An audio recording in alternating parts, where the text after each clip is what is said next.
স্বাগত জানাতে চাই সুস্থতার জীবনে। বিশ্বাসের মাধ্যমে ঈশ্বরের সুস্থতা আসে বা বিশ্বাসের মাধ্যমে ঈশ্বর সুস্থতা করতে চান। পরিবার, আজ আমি আপনাদের কাছে একটা বিশেষ গুরুত্বপূর্ণ বাক্যকে তুলে ধরতে চাই। আমাদের পরিবার আমাদের কাছে মূল্যবান। তাই এই খ্রিস্টীয় জীবন জ্যোতি ফেথ চার্চ যেটা আমাদের কাছে মূল্যবান, যেটা ঈশ্বর দ্বারা পাওয়া, সেই পরিবারকে ঈশ্বর কতটা ভালোবাসেন, যত বিশ্বাসী প্রত্যেক জনকে কত ভালোবাসে।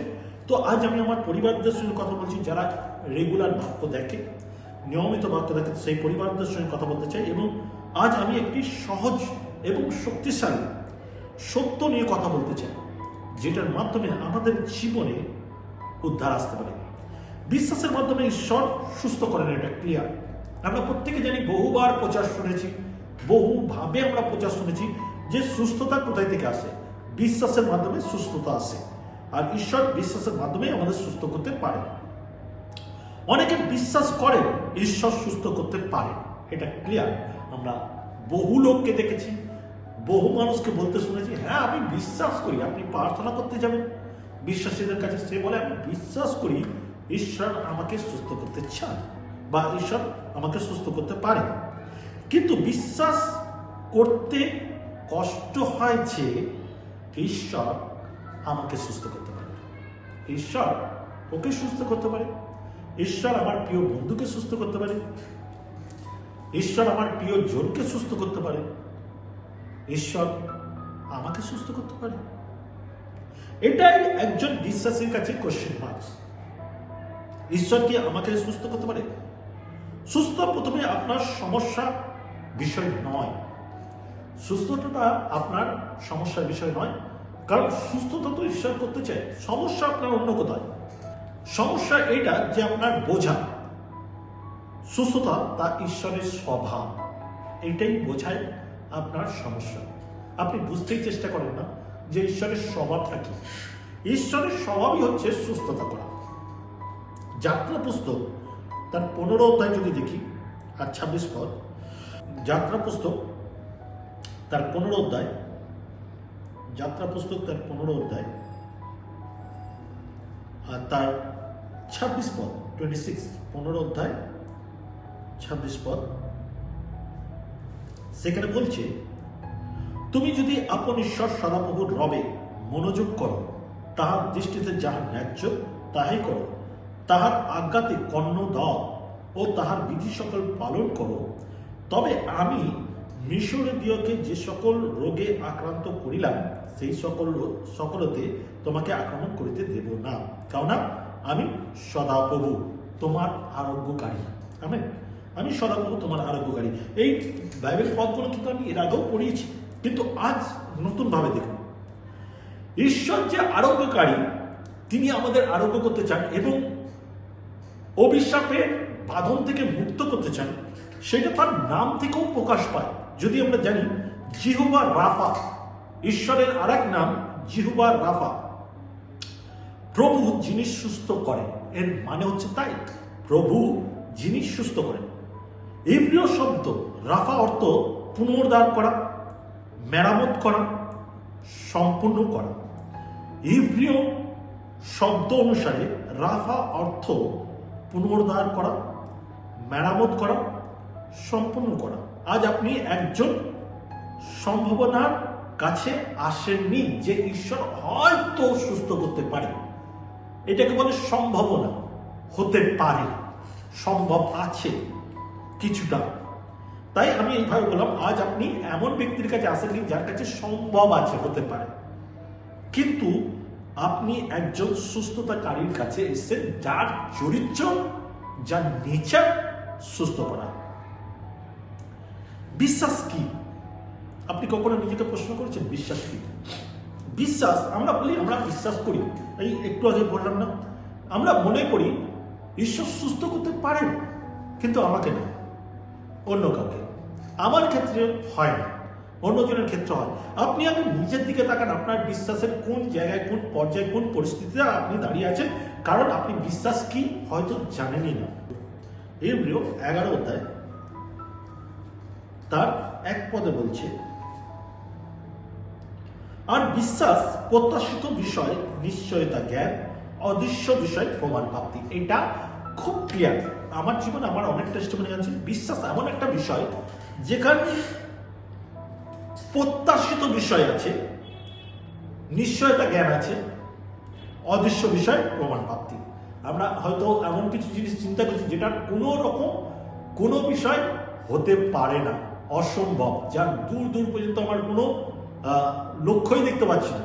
ফর এক্সাম্পল, যদি আমি চিন্তা করি, আমি বিশ্বাস করি ঈশ্বর আমাকে ঘর দেবেন, না আমার কাছে পয়সা আছে, না আমি অত টাকার মালিক, না আমি কোথাও দিয়ে ধার নিতে পারবো, ধার যদি নিই আমি শোধ করতে পারবো না, আমার কাছে সেই ক্ষমতাই নেই যে স্টেপ নেব, তবুও বিশ্বাস করে যে ঈশ্বর করতে পারে এবং তবুও বিশ্বাস করা ঈশ্বর আমাকে যোগাবে, তখনই গিয়ে সেই অনিশ্চয়তা বিষয় ঈশ্বর প্রকাশ করে দেয়। এটাই হচ্ছে প্রকৃত বিশ্বাস, কিন্তু আমরা সেটা বুঝি না। এই বিশ্বাসকে গ্রিক শব্দে পিস্টাস বলে। পিস্টাস এর অর্থই হচ্ছে বিশ্বাস বা নির্ভরতা বা ভরসা। পিস্টাস, বিশ্বাসকে গ্রিক ভাষায় পিস্টাস বলছে, যার অর্থই হচ্ছে বিশ্বাস বা নির্ভরতা, যার উপরে আমি নির্ভর করতে পারি বা ভরসা করতে পারি। বিশ্বাস মানে সমস্যা নয়, এমন ভান করা নয় যে আমি বিশ্বাস করছি কারণ আমি অনেক সমস্যা রয়েছে, এই ভান করা নয়। বিশ্বাস মানে সমস্যার মধ্যে ঈশ্বরকে ভরসা করা, যে জানি প্রবলেম আছে কিন্তু আমার উদ্ধারকর্তা ঈশ্বর। নির্ভরতা, পিস্টাস, নির্ভরতা। বিশ্বাস মানে সমস্যার মধ্যে ঈশ্বরকে ভরসা করা, এটা একদম গুরুত্বপূর্ণ। আপনার নিখুঁত বিশ্বাস দরকার নেই, ইম্পর্টেন্স নয় যে আপনাকে নিখুঁত বিশ্বাস করতে হবে, না, আপনার সঠিক দিকে বিশ্বাস দরকার, পারফেক্ট ওয়ে আপনাকে বিশ্বাস করতে হবে। যার জন্য বাইবেল বলছে, শস্য দানার তুলে বিশ্বাস থাকলে তুমি যদি সমূলে পাহাড়কে, পর্বতকে উকড়ে সমুদ্র পড়তে বলো, তা পড়বে। তাই পারফেক্ট, একদম নিখুঁত বিশ্বাসের প্রয়োজন নেই, প্রয়োজন আছে পারফেক্ট ওয়ে বিশ্বাস করা, পারফেক্ট রাস্তায় বিশ্বাস করা। 2 নম্বর পয়েন্ট, বিশ্বাস ও সুস্থতা, সোজো। বিশ্বাস ও সুস্থতা, সোজো। যিশু সেই নারীকে বলেছিলেন, তোমার বিশ্বাস তোমাকে সুস্থ করেছে। গ্রিক শব্দে এর অর্থ হচ্ছে সোজো, অর্থ রক্ষা করা, সুস্থ করা, পুনরুদ্ধার করা, সম্পূর্ণ করা। সোজো, বিশ্বাস করা। গ্রিক শব্দ হচ্ছে সোজো, অর্থ রক্ষা করা, সুস্থ করা, পুনরুদ্ধার করা, সম্পূর্ণ করা। ঈশ্বর শুধু ব্যথা দূর করেন না, ঈশ্বর আপনার পেন, আপনার কষ্ট শুধু দূর করে না, ঈশ্বর আপনাকে পুনরুদ্ধার করে, নতুন করে সাজিয়ে দেয়। শুধু ব্যথা দূর করে না, নতুন করে সাজায়। কেউ ব্যথা কমার জন্য প্রার্থনা করছে, কিন্তু ঈশ্বর সম্পূর্ণ সুস্থতা দিচ্ছে। আপনি শুধু ব্যথা কমা, রোগ সুস্থ হওয়া, চাকরি পাওয়ার প্রে করতে পারেন, কিন্তু ঈশ্বর আপনাকে ব্লেস করে অন্যভাবে। শুধুমাত্র পার্টিকুলার আপনার প্রবলেমের উত্তর দেয় না, ঈশ্বর আপনার পুরোটা রিকভার করে, আপনার ক্ষেত্র তৈরি করে, আপনার পরিস্থিতি তৈরি করে, ফিটনেস দেয়। আমেন। কেন মানুষ পায় না? জাকবের পত্রে বা জাকবের মধ্যে লেখা রয়েছে, দ্বিমনা মানুষের কথা বলে। জাকব দ্বিমনা মানুষের কথা বলে। আমরা যদি একটা গ্রিক ওয়ার্ড দেখি যেখানে বলছে ডিপসিকোস, এই ডিপসিকোস গ্রিক শব্দ, আর এর অর্থ হচ্ছে ভেতরে বিভক্ত। ভেতরে বিভক্ত মানে হচ্ছে যে মানুষ দুরকম বিশ্বাস করে। এক অংশ তার বিশ্বাস করে যে হ্যাঁ হতে পারে, আর একটা অংশ যে মনে করে না হতে পারে না, ভয় পায়। এই দুরকম চিন্তাধারাকে ডিপসিকোস বলা হচ্ছে। বিশ্বাস মানে ভয় নয়, তা ভয় নেই তা নয়। বিশ্বাস মানে ভয় নেই তা নয়। আমরা মনে করি বিশ্বাস মানে ভয় থাকবে না, বিশ্বাস মানে ভয় নেই তা নয়। বিশ্বাস মানে ভয় হতে পারে, কিন্তু বিশ্বাস মানে ভরসা বেছে নেওয়া। ভয় তো আছে, কিন্তু আমি ভরসাটাকে বেছে নিচ্ছি। এই ভয় আমার উপরে কর্তৃত্ব করবে না, আমার ভরসা আছে যে হবে। এটা হচ্ছে বিশ্বাসের একটা পদক্ষেপ, স্টেপ। বিশ্বাস কখন আমাকে আরো জোরদার করতে হয়, যখন আমার লাইফে এমন কোনো সিচুয়েশন যেখানে আমি দাঁড়িয়ে ভয় পাচ্ছি এ নয় যে ভয় পাচ্ছি না, ভয় পাচ্ছি, কিন্তু তার উপরে আমার ভরসাটাকে ভারী করতে হবে, আমাকে ভরসা রাখতে হবে। এটাই হচ্ছে বিশ্বাসের সেই পদক্ষেপ। যেখানে আমরা পিতরকে দেখতে পাই জলের মধ্যে হাঁটা, সেখানে আমরা কি দেখতে পাই? ও জানে আমি ডুবে যাব, জলে কেউ হাঁটতে পারে না, কিন্তু সামনে তার ভরসা রয়েছে যে যিশু জলে হাঁটছে আর তিনি আমাকে ডেকেছে। এই যে ভরসা তাকে জলে হাঁটতে সাহায্য করেছে। যেখানে ভরসা স্থির হয় সেখানে সুস্থতা প্রবাহিত হয়। সোজা কথা, যেখানে ভরসা স্থির হয় সেখানে সুস্থতা প্রবাহিত হয়। তো আজ আমরা যদি দেখি আমাদের মধ্যে বিশ্বাসী হওয়ার দরুন, আমি কিছুক্ষণ আগে যে বিষয়টা বলছিলাম, আমরা বিশ্বাস তো করি, মিরাকেল দেখতে পাচ্ছি, টেস্টিমনি শুনতে পাচ্ছি, ওর জীবনে হচ্ছে, এর জীবনে হচ্ছে, তার জীবনে হচ্ছে, আমার প্রিয়জনদের জীবনে হচ্ছে, কিন্তু আমার বেলা কেন? কারণ ভরসা আমাদের নেই, ভরসাটাকে আমরা স্থির করতে পারছি না। আজ আমাদের শেখার বিষয় হচ্ছে ভয়ের মধ্যে ভরসাটাকে কিভাবে আমরা মজবুত করে তুলব। কারণ যেখানে ভরসা স্থির হয় সেখানে সুস্থতা প্রবাহিত হয়। ওকে, আমি একটা ডেমো দেখাতে চাই। এই ডেমোটা দেখার জন্য আপনাদেরকে খুব গুরুত্ব দিতে হবে, কারণ ডেমোটা খুব ইন্টারেস্টিং। আমি চাই আপনারা দেখুন যে ডেমোটা কিরকম। আমরা ডেমো যেটা দেখবো সেখানে আমরা দেখতে পাচ্ছি দুটো লেখা, একটা হচ্ছে প্রতিশ্রুতি আর একটা হচ্ছে সমস্যা। সমস্যা আর প্রতিশ্রুতি, আমি একটু আগে যেটা বললাম, প্রতিশ্রুতিকে আমাদের বেশি গুরুত্ব দিতে হবে। তো সমস্যা যখন থাকে, এই সমস্যা থেকে প্রতিশ্রুতির মধ্যে যাওয়ার উপায় কি? এই চেয়ারটা হচ্ছে ঈশ্বরের প্রতি, প্রথম চেয়ারটা দেখি। প্রথম চেয়ারটা হচ্ছে সমস্যা, যেখানে অসুস্থতা, ব্যথা, ভয়, কষ্ট, দুঃখ, অভাব, অনটন অনেক কিছু রয়েছে। এটা হলো প্রথম চেয়ার, যেখানে আমরা সমস্যা বলছি। দ্বিতীয় চেয়ারটা হচ্ছে একটাই ওয়ার্ড, সুস্থতা, উদ্ধার। সুস্থতা বা উদ্ধার, মাঝে একটা বিরাট গ্যাপ, এই দুটো লেখার মাঝখানে একটা বিরাট গ্যাপ। এই গ্যাপকে আমি যদি পূরণ করতে না পারি, তাহলে কিন্তু আমার লাইফে বিশ্বাসী হয়েও যে কাজ হয় না, মিরাকেল হয় না, তার রিজন হচ্ছে আমি এই গ্যাপটাকে পূরণ করতে পারি না।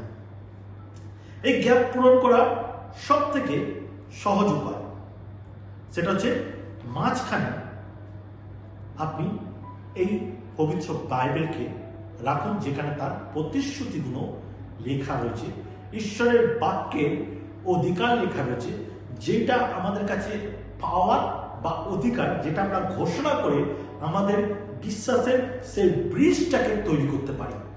এটাকে আমাদের বাক্য দ্বারা ব্রিজ তৈরি করার প্রয়োজন আছে। আমরা যখন বিপদে পড়ি, আমরা প্রথমত কি করি? আমরা খুব বেশি প্রে করি, কিন্তু তার প্রতিশ্রুতি সম্বন্ধে আমরা জানার চেষ্টা করি না, আমাদের বিশ্বাসকে বৃদ্ধি করার চেষ্টা করি না। কিন্তু আমাদের জীবনে মিরাকেল তখনই আসে যখন আমরা বিশ্বাস করি। যিশু বহু জায়গায় বলেছে, এইরকম বিশ্বাস আমি খুব কম লোকের মধ্যে দেখেছি। আজকে এটা গুরুত্বপূর্ণ যে আপনাকে এই দুটোর মাঝখানে বিশ্বাসের ব্রিজ করতে হবে, আর সেই বিশ্বাসের ব্রিজের জন্য প্রয়োজন ঈশ্বরের বাক্য। আর বাক্য বলে শ্রবণে বিশ্বাস আছে, আপনাকে বাক্যকে ফলো করা প্রয়োজন আছে। সহজ ভাবে যদি বলা যায়, এটাই বিশ্বাস।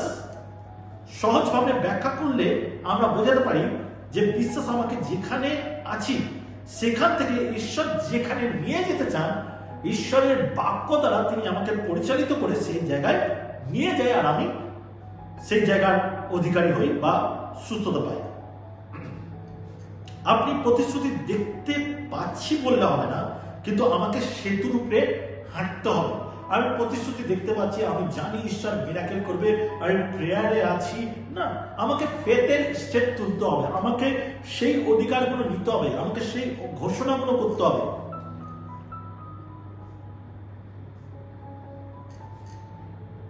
বিশ্বাস দেখানো, বিশ্বাস পদক্ষেপ। বিশ্বাস দেখানো, বিশ্বাস পদক্ষেপ। এরপরে আপনি কি করুন? আপনি বিশ্বাসের পদক্ষেপে হাঁটতে শুরু করুন, আর সেটাই হচ্ছে আপনার প্রথম কাজ। আর আপনাকে এটা বিশ্বাস করতে হবে এবং বলতে হবে, আমি ঈশ্বরকে ভরসা করে সুস্থতার দিকে এগোচ্ছি। আমি জানি ঈশ্বরের প্রত্যেকটা বাক্য আমার জীবনে কাজ করে, এবং সাথে ঈশ্বরের বাক্যকে ঘোষণা করতে শুরু করুন। তিনি আপনার জীবনে যা যা প্রতিজ্ঞা করেছে, মৃত্যুর ছায়ার উপত্যকা দিয়ে গমন করিবে, অমঙ্গলের ভয় করবে না, এবং যত রকম প্রতিজ্ঞা রয়েছে বাইবেলে সে সমস্ত আপনাকে উচ্চারণ করার প্রয়োজন আছে। আমি চাইছি এই দুটো থাক, যাতে আপনারা বুঝতে পারেন যে আমি কি বিষয় নিয়ে আপনাকে ডেমো দিলাম। বিশ্বাস আমার সমস্যা ও ঈশ্বরের প্রতিশ্রুতির মাঝে সেতু। বিশ্বাস আমার সমস্যা ও ঈশ্বরের প্রতিশ্রুতির মাঝে সেতু। এই দুটোর মাঝখানে সেতু হচ্ছে বিশ্বাস। হিব্রীয় বিশ্বাস, ইমোনা। হিব্রীয় বিশ্বাস, যার ওয়ার্ড হচ্ছে ইমোনা। হিব্রীয়তে বিশ্বাসকে ইমোনা বলা হয়, যার অর্থ আমরা যদি ঠিক মতন এটাকে দেখি তাহলে দেখতে পাই অটল ভরসা, যা কাজের মধ্যে প্রকাশ পায়।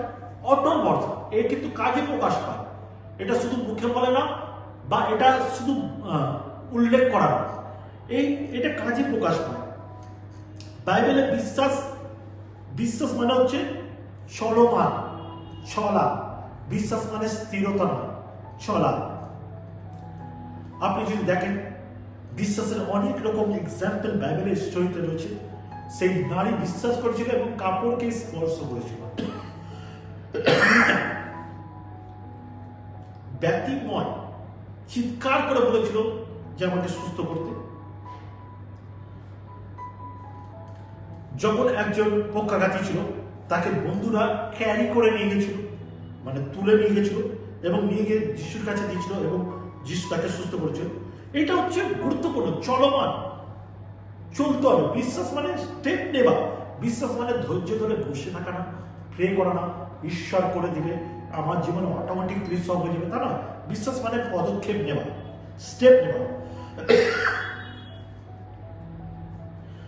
অলৌকিক কাজ পদক্ষেপের মাধ্যমে হয়, অলৌকিক কাজ নিজে নিজে হয়। আপনি যদি আপনার জীবনে মিরাকেল দেখতে চান, তাহলে আপনাকে বিশ্বাসের স্টেপ নিতে হবে।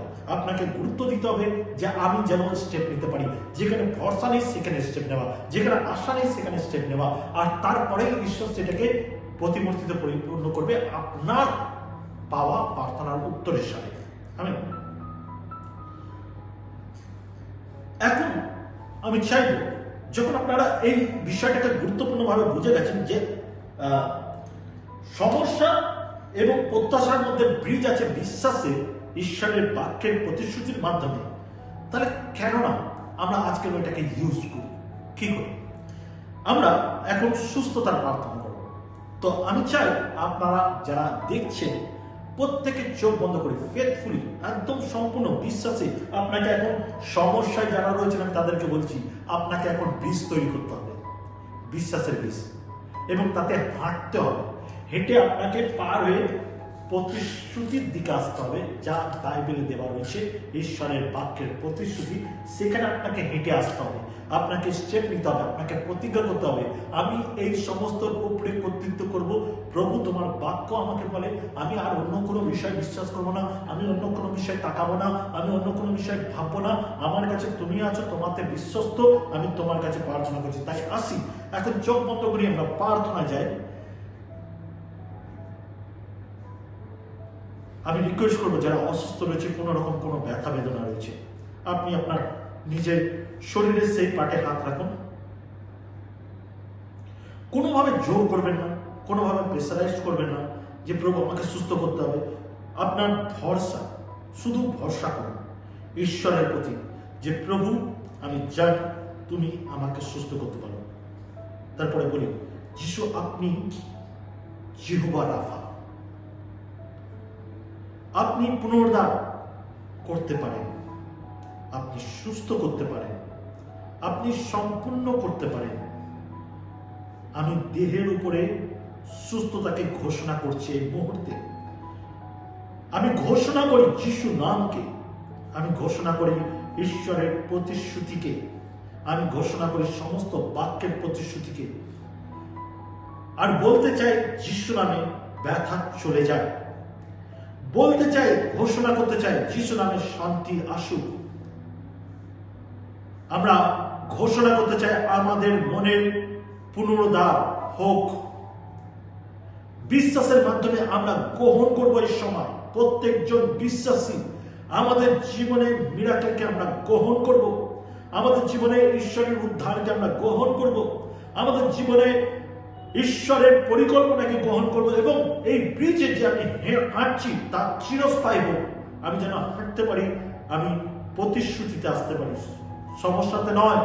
আমি যেন আজ থেকে প্রতিশ্রুতির জীবন যাপন করতে পারি। হালেলুয়া। মনে রাখুন, ঈশ্বর সুস্থ করেন কারণ এটি তার স্বভাব। রাফা বিশ্বাস ভরসা করে, সুস্থ পুনরুদ্ধার করে, সোজো বিশ্বাস কাজ করে। আপনি সুস্থতা তাড়া করছেন না, আপনি যা ঈশ্বর দিয়েছেন তা গ্রহণ করছেন। বলুন, বিশ্বাসের মাধ্যমে ঈশ্বর আমাকে সুস্থ করেন। সবাই রিপিট করি, বিশ্বাসের মাধ্যমে প্রভু আমাকে সুস্থ করে। বিশ্বাসের মাধ্যমে প্রভু আমাকে সুস্থ করে। আজ যতজন বিশ্বাস করলো, প্রভু আমি বিশ্বাস করি তুমি প্রত্যেকের প্রার্থনা উত্তর দিলে এই বাক্য আজকের অনেকের জন্য পুনরুদ্ধার যেন হতে পারে, উদ্ধার হতে পারে, সমস্যা থেকে বেরিয়ে এসে যেন প্রতিশ্রুতির মধ্যে প্রবেশ করতে পারে।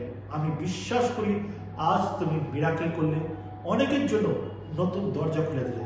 ধন্যবাদ তোমার প্রতিজ্ঞার জন্য।